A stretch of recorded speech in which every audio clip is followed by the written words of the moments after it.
So, magsasalita rin po yung mga apo ni Daddy, represented by the Diasis kids. Yes, Mami, susi ikaw na. Ito lang naman po ito. Diasis kids, ilan na? Ayun na. So kapag kumita na po sila, ito po instruction sa kanila. Para short lang, 2 to 3 sentences about Lolo, describing Lolo, pero i-describe nila si Lolo nung nabubuhay sila, kung paano yung glory ng God ay makikita Kaya sa mo ba? buhay nila. Mauna ka na. Number 1, Para gayahin ka. Diasis. Ay, hindi ba si kuya mo? 91 years old, 5'8", single, first year college, except, Hindi ba?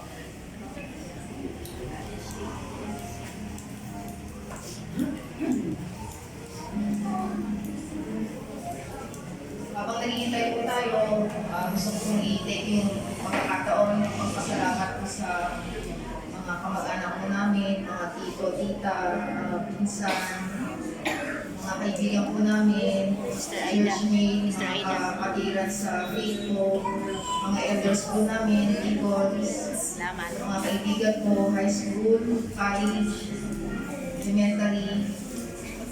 Lahat po kayo, maraming salamat po at sinamahan niyo po kami, hindi po kami iniwan. Salamat po. So, nandito na po si Essay. 2 to 3 sentences about Lolo.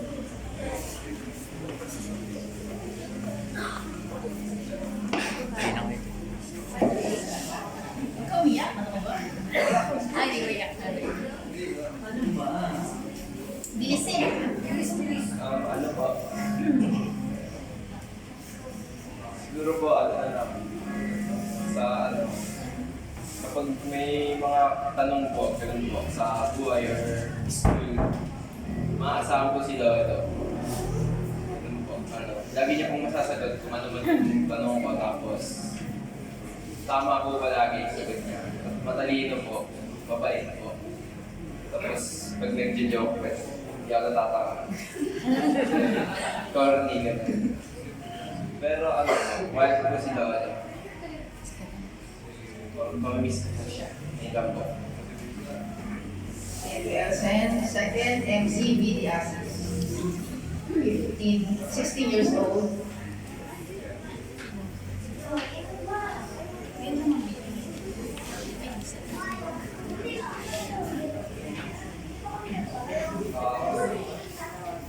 Sabi ko lang po kay Lola ay masarap po sa kausap tungkol sa Bible, sa problema po sa buhay.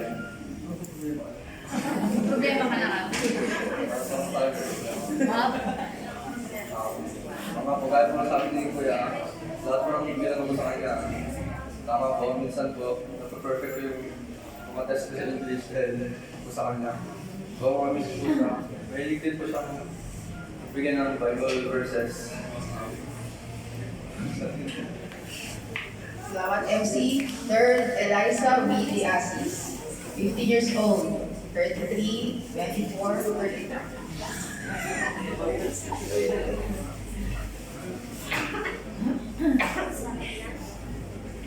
Sabi ko lang po kay Lola is matalino po siya sa math. Kasi every time po na may assignment po ako sa math, sa kanya po ko muna po. Iiyak.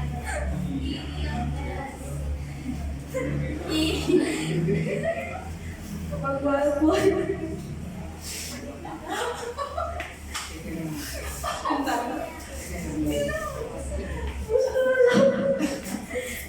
Lunas ko po siya, sobra. Siya sa mga payo. Thank you, Eliza. Fourth, si Emily V. Diasis. 13 years old. Grade 8.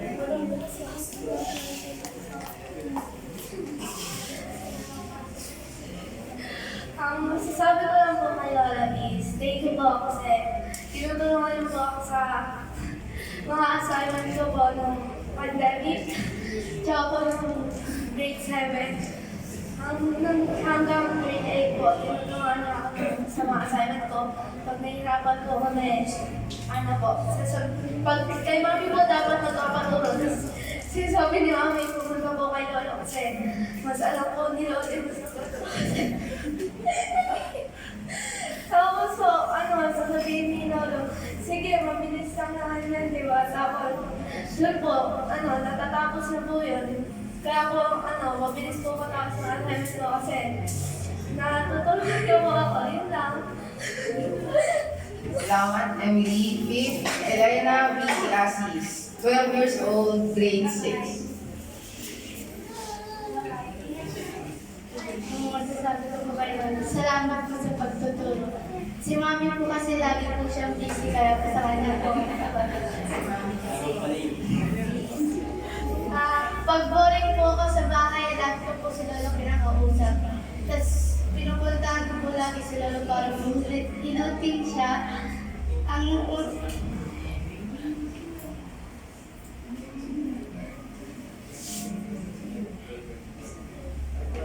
Hindi po sinabi sa akin kung gusto ko pa ba ng pagkain. Kasi po, sabi ko daw po, inaalabar station, hindi ko iniulit.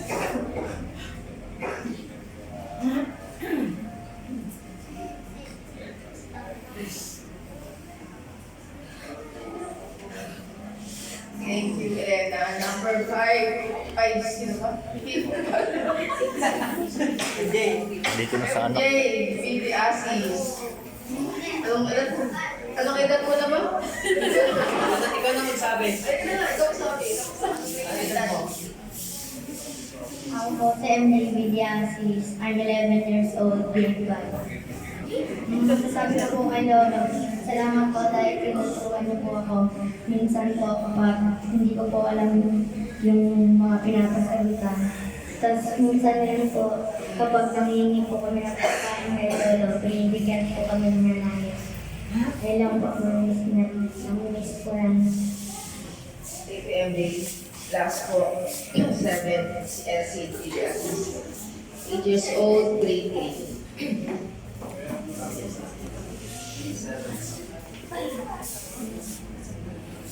Sabi ko lang po kay Lolo, hindi ko po siya narinig na nagmura.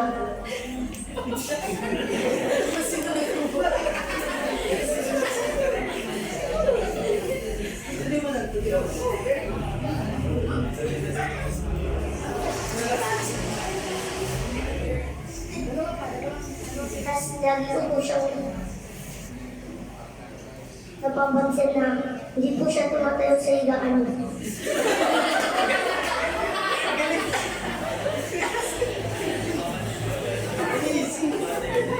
Lolo talaga eh. Biga ng biga eh. Pagsaway eh. Ayan, Lolo Chico, gusto niyo ba?